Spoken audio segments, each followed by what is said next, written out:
Ambati రాంబాబుపై vigilance విచారణకు ప్రభుత్వం ఆదేశించినట్లుగా తెలుస్తుంది. జగనన్న కాలనీల కోసం భూముల కొనుగోలులో అక్రమాలు జరిగినట్లుగా ఆరోపణలున్నాయి.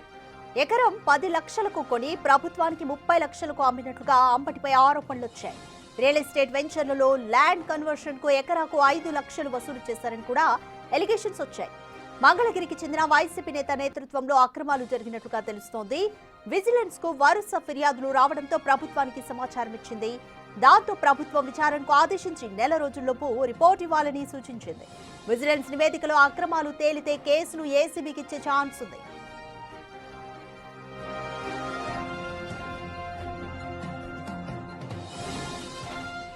అంబటి రాంబాబుపై విజిలెన్స్ విచారణకు ప్రభుత్వం ఆదేశించినట్లుగా సమాచారం అందుతోంది.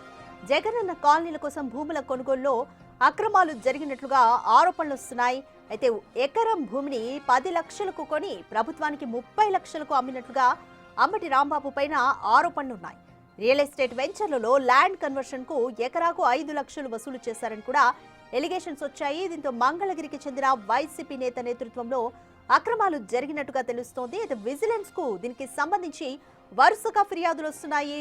విజిలెన్స్ కు వరుసగా ఫిర్యాదులు రావడంతో విజిలెన్స్ ప్రభుత్వానికి సమాచారం ఇచ్చింది. దాంతో ప్రభుత్వం విచారణకు ఆదేశించింది. అయితే విచారణ మొత్తం కూడా నెల రోజుల్లోపు పూర్తి చేసి నివేదిక ఇవ్వాలని సూచించింది. ఒకవేళ విజిలెన్స్ నివేదికలో అక్రమాలు తేలితే ఈ కేసును ఏసీబీకి అప్పగించే ఛాన్స్ కూడా ఉంది.